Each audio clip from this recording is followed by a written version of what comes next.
Hi everyone, welcome to Data Analytics blog. And if this is your first time on this channel, kindly click the subscribe button to subscribe to my channel, and also click the notification button to receive updates on all the weekly tutorial that I share. So on this video tutorial, I'm going to be sharing some tricks and tips on Excel that I find very useful, that people don't normally use, and it's very useful. So I'm going to be walking us through how to navigate through how to use filter in Excel, assuming that you have different name and different departments, and you want to categorize each of these names to different departments. You can use filter function for that.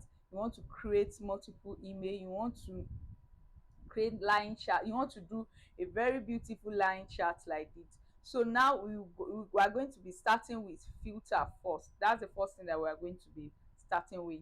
So it's very important for us to know there's some hidden functions in Excel that people don't normally use, and I find them very useful. So I thought to just share it with my subscriber. I thought to share the video so that people will know how to navigate through this function, when to use them, how to use them, and also make sure you subscribe to my channel. So now let's start with this. So assuming you are having this, the first thing that you are going to be starting with is filter. So there is a filter function, there is a button in the Power BI that is called in Excel, that is called filter. So we are going to be walking through how to I'm going to be walking you through how to make use of that.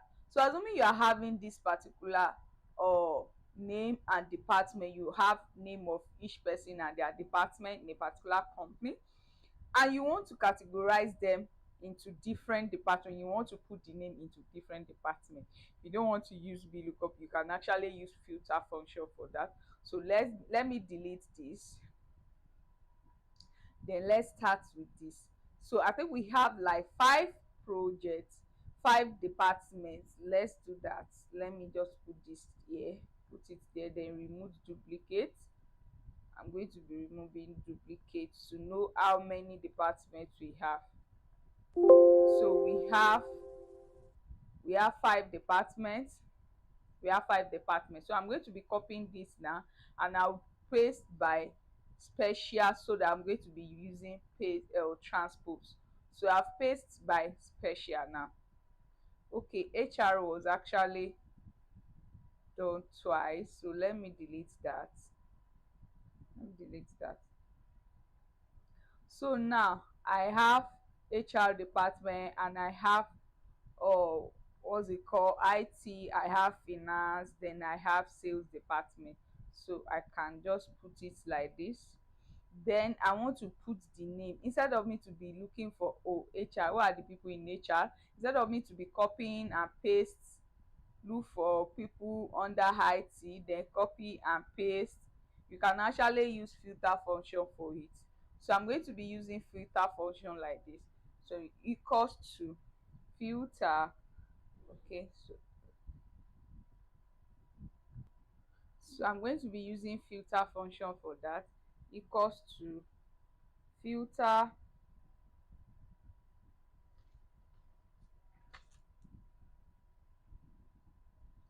filter. Then what is the array? This is the array, the name is the array. Then what do you want to include? Then I'm going to lock the formula. So you have to lock your formula with, is either with F4 or you just press $sign. So you lock your formula. So I'm going to lock everything. So put it here. So lock it, F4, then comma. Then what do you want to include? I want to include the department. Again, you lock the formula. Then if empty, so if the anything that is empty, what am I going to include there? Equals to, I'm going to be including the department, each of the departments. So I'm going to be using the first one as, so I'm going to close the bracket, then click. Now you can now see now that everything under HR, all the name under, all the people under HR, it has categorized it. So if I draw it here, You can see now. So the function of locking our formula, if I didn't lock the formula, we won't have this. So because I locked my formula, that is why we were able to drag it, and it actually populates every other thing under all the name under IT, under finance, under sales. So it's very simple. So you can use filter to actually categorize or different things.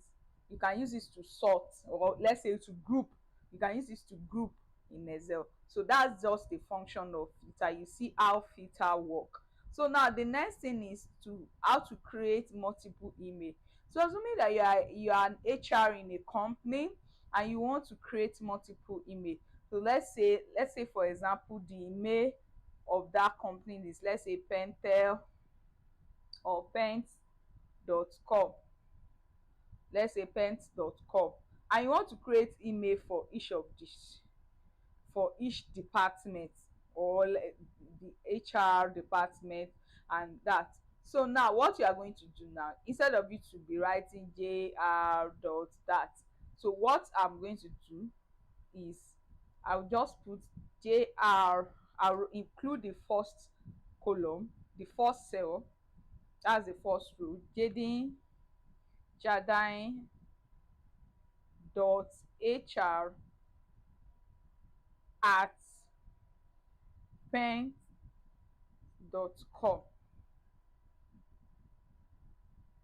So that I've included the first one now. So all for me to populate, so instead of me to be writing it one after the other, so if you want to populate this now, how do you do that? So you know that it will not, assuming we have a large data and you now want to be doing it one after the other, it will take our time.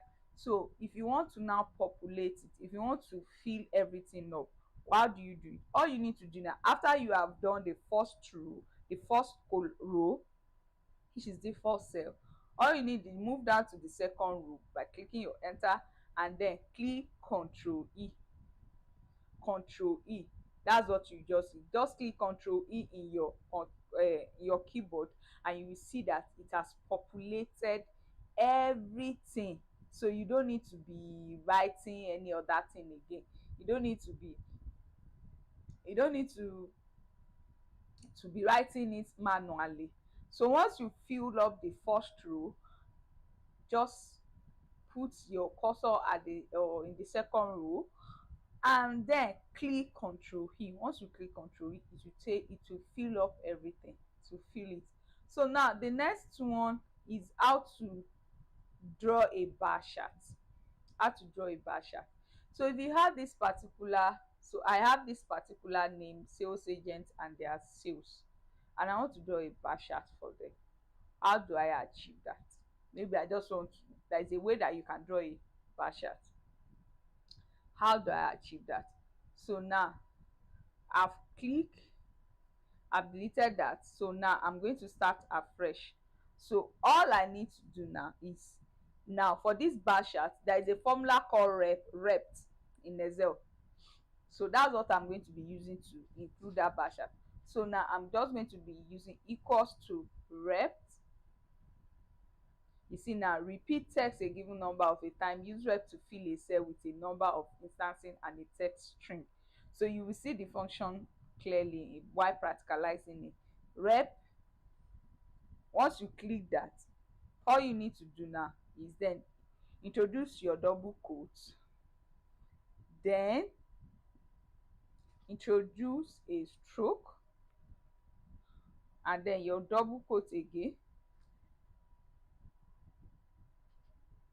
then comma, then include this, then close the back bracket. You can see what I did. Double quote, comma, include your first row, which is under the sales, then close the bracket. Now it has created this now. So now you fill up everything. So what's the next thing that I'm going to do now? So I'm going to be coming to this. Make sure you highlight everything. Then I'll go to this or the font. I'm going to pick a front name stencil. This is it, this stencil. That's what I'm going to be picking. So I pick this now. You can see now that it has changed to a bar chart. It has changed to a bar. So now you can actually change the color of your front. You can change it to anything that you want to change it to. You can change it to this or this. You can see the way it's moving. If I change it, so you come here and change it to the color, any color that you want to use. So that's how about this. So I'm very sure that you've already know how to use filter, how to use what's it called, how to use filter, how to create multiple image, then how to draw, use a stencil to draw to create a bar chart, how to use your font to create a bar chart in Excel. So let's move to the next, or to the next, what's it called, the next function in our next video. Bye. Make sure you subscribe to my YouTube channel if this is your first time. Subscribe, like, share, comment, give me your feedback there. Then check the next the next video for the next tutorial.